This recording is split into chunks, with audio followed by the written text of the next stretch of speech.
Chennai super Kings ఈ పేరుకి separate గా ఇంట్రడక్షన్ హైప్ అవసరం లేదు. ఎందుకంటే ఐపీఎల్ కి కావాలంటేనే ఈ పేరు ఆడుకొని హైప్ తెచ్చుకుంటారు. ప్రతి సీజన్ లో CSK versus MI, CSK versus RCB ఈ రెండు మ్యాచ్లను వాడుకొనే కావాల్సినంత ప్రమోషన్ తెచ్చుకుంటారు. సో సిఎస్కే గురించి సపరేట్ గా చెప్పాల్సిన పని లేదు. బట్ లాస్ట్ 2 సీజన్స్ లో వాళ్ళ పర్ఫార్మెన్స్ అంతగా బాగలేకపోవడం వల్ల సిఎస్కే హైప్ కొంచెం తగ్గింది. బట్ సిఎస్కే కంబ్యాక్ ఇస్తే ఏ లెవెల్లో ఉంటుందో మనకు ఆల్రెడీ చూసాం 2021 లో. అదే విధంగా మళ్ళీ 2026 లో కప్పు కొట్టడానికి రెడీగా ఉన్నారు. ఒకప్పుడు సిఎస్కే టీం ని డాడీస్ టీం అనేవాళ్ళు. ఎందుకంటే రిటైర్మెంట్ కి దగ్గరగా ఉన్నోళ్ళు లేదా ఆల్రెడీ ఇంటర్నేషనల్ రిటైర్ అయిన వాళ్ళు రీసెంట్ గా అలాంటి వాళ్ళు టీమ్ లో ఉండేవాళ్ళు. అలాంటి టీమ్ తోనే ధోని కప్ గెలిచాడు. బట్ ఇప్పుడు సిఎస్కే చాలా యంగ్ అండ్ డైనమిక్ టీమ్ కనిపిస్తుంది. ఓల్డ్ పీపుల్ చాలా తక్కువ అయ్యారు. మేబీ ధోనినే ఓల్డెస్ట్ పర్సన్ అయి ఉంటాడు టీమ్ లో. చాలా మంది అన్క్యాప్డ్ ప్లేయర్స్ సిఎస్కే టీమ్ లో ఉన్నారు. ప్రజెంట్ ఉన్న టోటల్ స్క్వాడ్ లో ఏ ప్లేయింగ్ 11 అయితే వాళ్ళకి సూటబుల్ గా ఉంటది, ఇంపాక్ట్ ప్లేయర్ ఎవరు వస్తే కరెక్ట్ గా ఉంటది అండ్ ఇంజురీ అప్డేట్స్ ఏంటి, ఇవన్నీ డిస్కస్ చేసుకుందాం. Let's get into the video. First and foremost thing, injury విషయానికి వస్తే నేథన్ ఎల్లిస్ నిన్ననే అప్డేట్ వచ్చింది 2026 ఐపీఎల్ నుంచి రూల్డ్ అవుట్ అయ్యాడని ఇంజురీ కారణంగా. సో సిఎస్కే కి డెత్ బౌలింగ్ లో ఉన్న ఒకే ఒక్క best option Nathan Ellis. 10 run వాళ్ళు రిలీజ్ చేసిన తర్వాత Nathan Ellis mostly death bowling కోసమే తీసుకున్నారు. బట్ ఇప్పుడైతే అది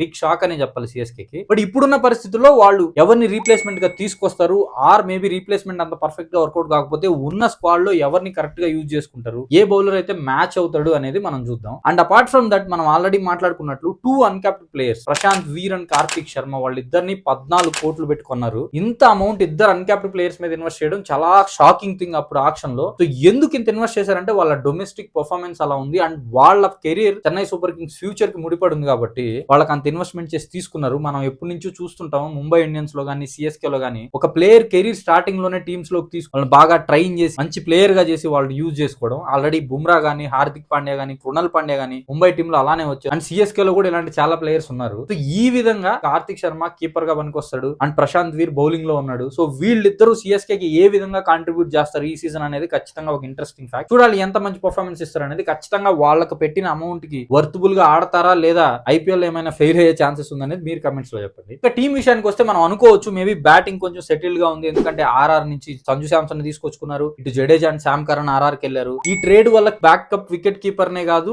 బ్యాటింగ్ కూడా బాగా ఇంప్రూవ్ అయింది అనిపిస్తుంది. బట్ బౌలింగ్ వచ్చేసరికి కొంచెం తక్కువగా కనిపిస్తుంది. బట్ ఒక్కసారి గుర్తు తెచ్చుకుంటే ఎంఎస్ ధోని కెప్టెన్సీలో తుషార్ దేశ్ పాండేని మెయిన్ బౌలర్ గా పెట్టుకొని కప్పు కొట్టిన టీం ఇది. సో వాళ్ళకి బౌలింగ్ ఎప్పుడు ఇష్యూ కాదు అండ్ చెన్నై పిచ్ ఎక్కువగా స్పిన్ కనుకూలిస్తుంది కాబట్టి వాళ్ళకి బెస్ట్ స్పిన్నర్స్ ఉన్నారు. నూర్ అహ్మద్ ఉన్నాడు, అఖిల్ హుసేన్ ఉన్నాడు, ప్రశాంత్ వీర్ ఉన్నాడు, శ్రేయస్ గోపాల్ కూడా ఉన్నాడు వాళ్ళకి 4వ ఆప్షన్ గా. సో ఈ బౌలర్స్ వాళ్ళు ప్రాపర్ గా హ్యాండిల్ చేసుకుంటే చాలు. అండ్ ఫాస్ట్ బౌలింగ్ విషయానికి వస్తే మ్యాట్ హెన్రీ ఉన్నాడు, జెమీ ఓవర్టన్ ఉన్నాడు, ఖలీల్ అహ్మద్ ఉన్నాడు, ముఖేష్ ఉన్నాడు. సో వాళ్ళకి ఫాస్ట్ బౌలింగ్ కుదవలేదు, ఓన్లీ డెత్ బౌలింగ్ మ్యాట్ హెన్రీతో పాటు ఇంకొక బౌలర్ ఎవరనే చూసుకోవాలి. అలా ఆల్ రౌండర్స్ విషయానికి వస్తే శివం దుబే ఉన్నాడు, జెమీ ఓవర్టన్ ఆల్ రౌండర్ గా యూజ్ అవుతాడు, మ్యాచ్ షాట్ ఉన్నాడు. అవి షాట్ ని యూజ్ చేసుకుంటారా లేదా అనేది చూడాలి. టీమ్ కాంబినేషన్ కి మ్యాచ్ షాట్ జనరల్ గా టాప్ ఆర్డర్ లో ఆడతాడు. బట్ ఇక్కడ top order already Ayush Mhatre, Sanju Samson and Ruturaj Gaikwad ముగ్గురు సెట్ అయినారు కాబట్టి మ్యాచ్ షాట్ కి ఛాన్స్ ఉంటుందా లేదా అనేది అబ్జర్వ్ చేయాలి. బట్ ఒక్కసారి ప్లేయింగ్ 11 చూస్తే ఇప్పుడున్న స్క్వాడ్ ప్రకారం ఓపెనింగ్ లో ఆయుష్ మాత్రే అండ్ సంజు శాంసన్ వచ్చే ఛాన్స్ ఎక్కువగా ఉన్నాయి అండ్ 1 డౌన్ రుతురాజ్ వస్తాడు. ఎందుకంటే లాస్ట్ సీజన్ లో 1 డౌన్ లో కంటిన్యూస్ గా ఫెయిల్ అయినప్పటికీ రుతురాజ్ 1 డౌన్ ని ప్రిఫర్ చేశాడు. ప్రాబబ్లీ ఇంటర్నేషనల్ క్రికెట్ లో 1 డౌన్ కి అయితే ఛాన్స్ వచ్చే ఛాన్స్ ఉంది కాబట్టి ఫ్యూచర్ లో 1 డౌన్ కి రావడానికి ఎక్కువ ఆడడానికి ప్రయత్నిస్తున్నాడు. సో 1 డౌన్ లో రుతురాజ్ వస్తాడు అండ్ సెకండ్ డౌన్ బ్రీవిస్ వచ్చే ఛాన్స్ ఉంది and third down Kartik Sharma వచ్చే ఛాన్స్ ఉంది and fourth down Shivam Dube and then MS Dhoni. So ఈ విధంగా టాప్ 7 ప్లేయర్స్ వీళ్ళు ఉండబోతారు. ఇంకా బౌలర్స్ విషయానికి వస్తే ఖలీల్ అహ్మద్ కన్ఫర్మ్ గా ఉంటాడు, నూర్ కన్ఫర్మ్ గా ఉంటాడు అండ్ మ్యాట్ హెన్రీ వీళ్ళు ముగ్గురు గ్యారంటీగా ఉంటారు. And fourth player and impact player ఎవరనేది చూసుకోవాలి. పిన్ కావాలనుకుంటే వాళ్ళకి ప్రశాంత్ వీర్ ని తీసుకుంటారు, or maybe Akeal Hosein or Shreyas Gopal వీళ్ళలో ఒకరిని తీసుకునే ఛాన్స్ ఉంది. లేదా ఇంపాక్ట్ ప్లేయర్ గా ప్రశాంత్ వీర్ ని వాడుకోవాలంటే ఆ ఆప్షన్ కూడా ఉంది. లేదు ఆల్ రౌండర్ కావాలంటే జేమీ ఓవర్టన్ ని స్క్వాడ్ లోకి తీసుకురావచ్చు, లేదా మ్యాచ్ షాట్ ని తీసుకోవచ్చు, స్పిన్ కి యూజ్ చేసుకోవచ్చు కాబట్టి మేబీ మిడిల్ ఆర్డర్ లో ఆడించి. ఆర్ అంశుల్ కంబోజ్ ఉన్నాడు, ముఖేష్ కుమార్ ఉన్నాడు. సో ఈ విధంగా బౌలర్స్ రొటేట్ చేసుకోవచ్చు. బట్ మన 11 చూస్తే బౌలర్స్ లో Matt Henry, Khalil Ahmed, Anshul Kamboj and Noor Ahmad and impact player గా ప్రశాంత్ వీర్. ఎందుకంటే బ్యాటింగ్ టాప్ 7 వరకు ఉంది కాబట్టి బ్యాటింగ్ కి మేబీ ఇంపాక్ట్ ప్లేయర్ అవసరం పడదు. సో బౌలింగ్ లోనే ఇంపాక్ట్ ప్లేయర్ కావాలి కాబట్టి ఇంపాక్ట్ ప్లేయర్ లో ప్రశాంత్ వీర్ ని తీసుకుంటే సరిపోతుంది అనేది మన క్రిక్ స్టోరీస్ ఒపీనియన్. సో ఈ విధంగా మన ప్లేయింగ్ 12 ఇలా ఉండబోతుంది. ఈ ప్లేయింగ్ 12 ఏమైనా చేంజెస్ చేయాలంటే మీరైతే కమెంట్స్ లో చెప్పండి. అండ్ ఈ సీజన్ సిఎస్కే లో మాట్లాడుకోవాల్సిన ఇంకా 2 విషయాలు ఏంటంటే ఫస్ట్ థింగ్ శాంసన్ ఎలా ఆడబోతాడు and second thing Dhoni last season అవుతుందా లేదా. వాళ్ళ చైర్మన్ ఆల్రెడీ ఈ సీజన్ అంతా ధోని ఆడతాడని ఆల్రెడీ స్టేట్మెంట్ ఇచ్చాడు. బట్ నెక్స్ట్ సీజన్ అప్డేట్ ఏంటనే ధోనినే చెప్పాలి. అండ్ సంజు శాంసన్ విషయానికి వస్తే శాంసన్ మన వరల్డ్ కప్ లో వండర్ఫుల్ పర్ఫార్మెన్స్ చేశాడు, మ్యాన్ ఆఫ్ ద టోర్నమెంట్ తీసుకున్నాడు. అదే స్పిరిట్ తో ఇప్పుడు మళ్ళీ టీమ్ లోకి వస్తున్నాడు. సిఎస్కే లో సంజు శాంసన్ పర్ఫార్మెన్స్ చాలా కీ రోల్ ప్లే చేయబోతుంది. ఎందుకంటే